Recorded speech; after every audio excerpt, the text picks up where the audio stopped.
कल नवाज शरीफ साहब के हवाले से आखिरी दिन है और नून लीग की तरफ से अब ये बात सामने आ रही है कि नवाज शरीफ वापस नहीं आएंगे, वाज़ेह कर दिया गया है।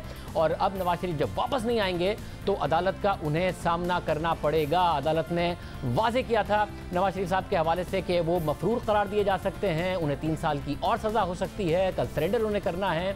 अदालत ने कहा था उनके खिलाफ कार्रवाई होगी। अपने रिमार्क्स में अदालत ने वाज़ेह किया कि मफरूर करार देने की सूरत में मज़ीद 3 साल की सज़ा हो सकती है, मगर अब तक नवाज शरीफ की जानिब से वतन वापसी का ऐलान नहीं किया गया। जबकि हमारे ज़राए के मुताबिक नवाज शरीफ कल सरेंडर नहीं करेंगे, ना ही वतन वापस आएंगे, बल्कि एक बार फिर वो कानूनी जंग लड़ेंगे। अदालत को मुतमईन करने की कोशिश की जाएगी। जजेस के सामने डॉक्टर्स के सर्टिफिकेट्स रखे जाएंगे। दरख्वास्त की जाएगी कि इस वक्त नवाज शरीफ का सफ़र करना खतरनाक होगा। अदालती अहकामात के बाद हतमी फैसला किया जाएगा। आज नून लीग के सीनियर रहनुमा ख्वाजा साद रफीक ने भी नवाज शरीफ के न आने का इशारा दिया।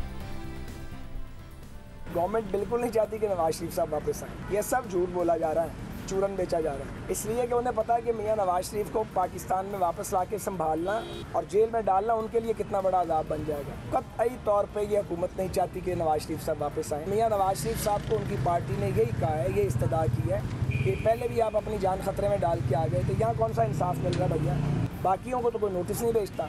जब बड़े बड़े सवाल करते हैं लोग तो कोई नोटिस नहीं भेजता, बल्कि उल्टा सहाफ़ियों पर हमला कर दिया जाता है कि तुम ही झूठ बोल रहे हो। तो मियां नवाज शरीफ साहब को अपनी जान और सेहत पर पहले तवज्जो देनी चाहिए। ज़िंदगी होगी, सेहत होगी तो आगे पॉलिटिक्स करेंगे ना। ये बात अब वाज़ेह किया जा रहा है। अदालत से फिर उम्मीद बांधी जा रही है नून लीग की तरफ से, मगर क्या कानूनी तौर पर कोई बचत हो सकती है नवाज शरीफ साहब के लिए? पिछली समात के बाद हमारे साथ शाखावर साहब मौजूद हैं, साबिक स्पेशल प्रोसिक्यूटर नैब, साबिक जज लाहौर हाई कोर्ट। रशीद रिजवी साहब मौजूद हैं, साबिक सदर सुप्रीम कोर्ट बार एसोसिएशन। आप दोनों का बहुत शुक्रिया। शाखावर साहब, आप समझते हैं कि डॉक्टर्स के सर्टिफिकेट दिए जाएं कि उनकी तबीयत ठीक नहीं है, उन्हें सफ़र नहीं करना चाहिए, तो इस वक्त गुंजाइश है नवाज शरीफ साहब को रिलीफ मिलने की, या पिछली समात के बाद नहीं है? देखिए शाहजेब, इसके 2 पहलू हैं जो प्रोसीडिंग्स होने जा रही है 10 को। एक तो वो है कि जो मियां नवाज शरीफ साहब और दीगर की जो अपीलें समात के लिए मुकर्रर हैं, उसके बारे में तो कानून बड़ा क्लियर है। वो जो ज़ाब्ता फ़ौजदारी की दफ़ा 423 है, वो ये कहती है कि जब किसी भी अदालत या हाई कोर्ट ने जब अपील की समात करनी है तो उसको क्या करना है। उसमें यह है कि अब उनके सामने जो मुकदमे का रिकॉर्ड है वो होना चाहिए, जिसमें उनकी शहादतें, शहादत सफ़ाई, शहादत इस्तग़ासा, बयान मुल्ज़िम और वो तमाम चीज़ें जो कि फ़ैसले में हैं वो उनके सामने होनी चाहिए। जहाँ तक कि अपील कुनंदा या उसके वकील का ताल्लुक़ है या प्रोसिक्यूटर का या कंप्लेनेंट का ताल्लुक़ है, तो अपील की स्टेज पे उनकी मौजूदगी जो है वो ज़रूरी नहीं है। अदालत इस बात का इख्तियार रखती है कि वो रिकॉर्ड देखने के बाद वो फ़ैसला कर सकती है, अपील या मंजूर कर सकती है या ना मंजूर कर सकती है, या उसको दोबारा रिमांड कर सकती है रीट्रायल के लिए अगर उसमें कोई ऐसी हुक्म मौजूद हो।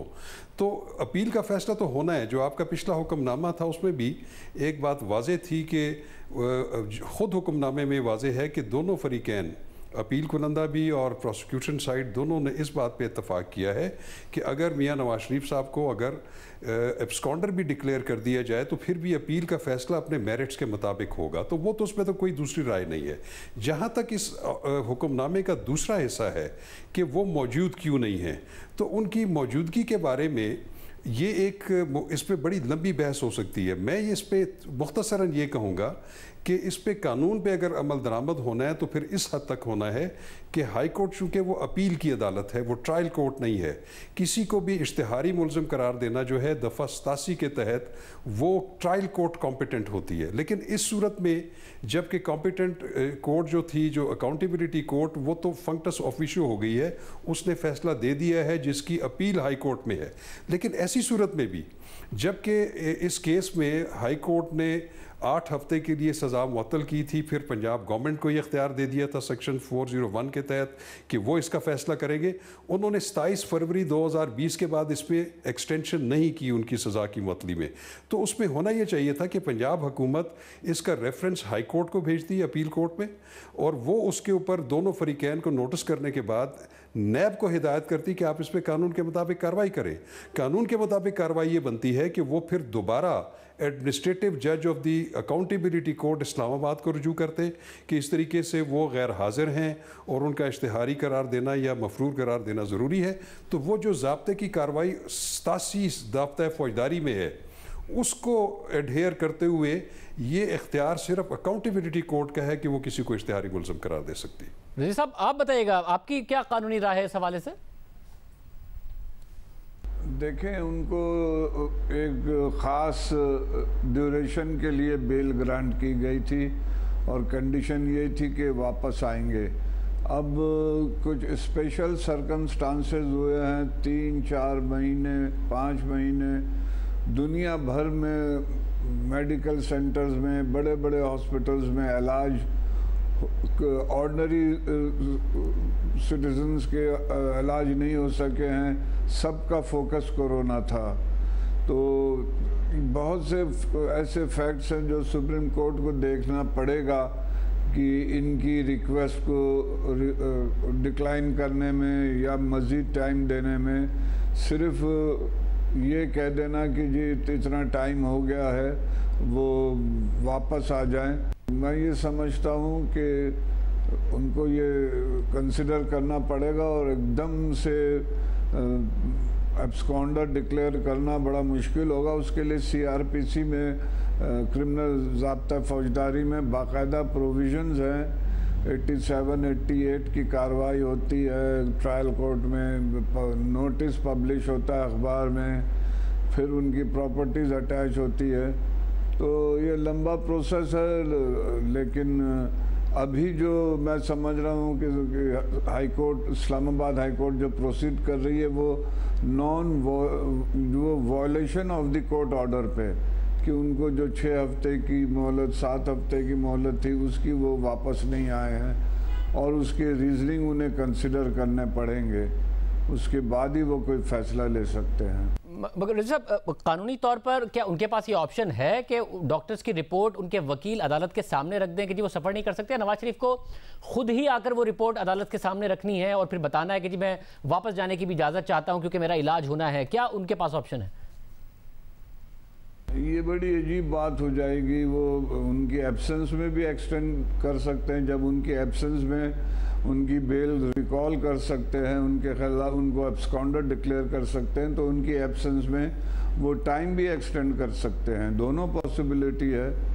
इस तरह से एकदम एक्सट्रीम स्टेप लेना मुश्किल हो जाएगा। मतलब और अल अजीज़िया में जो उनकी अपील है, ज़ाहिर एक पूरा मुकदमा जो नून लीग बनाती है जज अरशद मलिक के हवाले से, क्या वो भी खारिज हो सकती है अगर वो नहीं आते?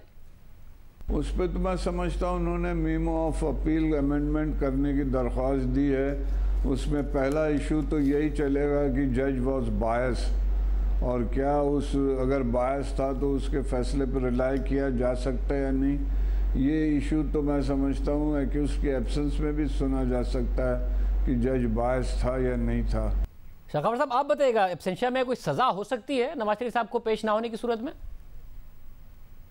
उनको शायद ये भी अंदिया दिया गया कि अगर वो पेश नहीं होते तो उनको दफ़ा 31A NAO 99 के तहत उनकी गैर मौजूदगी में या वारंट को एक्सेप्ट न करने की पादाश में या ट्रायल को अवॉइड करने की पादाश में भी उनको उनकी गैर मौजूदगी में एब्सेंशिया में 3 साल सज़ा हो सकती है। तो इसके बारे में भी मैं वजाहत करता चलूँ कि माजी में इस तरह की जो सज़ाएँ हुई थी उसको सुपीरियर कोर्ट्स ने और ख़ास तौर पे सुप्रीम कोर्ट ऑफ पाकिस्तान ने उसको बड़ा उसके ख़िलाफ़ फ़ैसला दिया था कि, और मैं समझता हूँ कि सुप्रीम कोर्ट के फ़ैसलों के बाद दफ़ा 31A के तहत जो एब्स्टेंशिया में किसी को पेश ना होने की वजह से जो एक जुर्म बनता है उसमें सज़ा होना मेरा ख्याल है तो वैसे भी रिडंडेंट हो चुका है।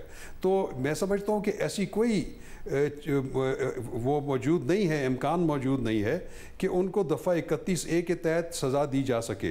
वो भी तब मुमकिन है कि जब वो इश्तिहारी मुल्ज़िम डिक्लेयर हो जाएं तो फिर नैब एक नया रेफरेंस अकाउंटेबिलिटी कोर्ट में जमा कराए, लेकिन उसको भी फिर अकाउंटेबिलिटी कोर्ट इस टच स्टोन पे देखेगी कि सुपीरियर कोर्ट्स ने दफ़ा 31A ऑफ द NAO 1999 के बारे में क्या फैसले दिए हुए। बहुत शुक्रिया। शाखावर साहब हमारे साथ मौजूद थे, रशीद रिजवी साहब हमारे साथ मौजूद थे। एक दिन रह गया है, कल नवाज शरीफ को सरेंडर करने के लिए कहा गया था, परसों समाअत होनी है, फैसला अदालत ने करना है। देखते नवाज शरीफ साहब के हवाले से क्या फैसला आता है।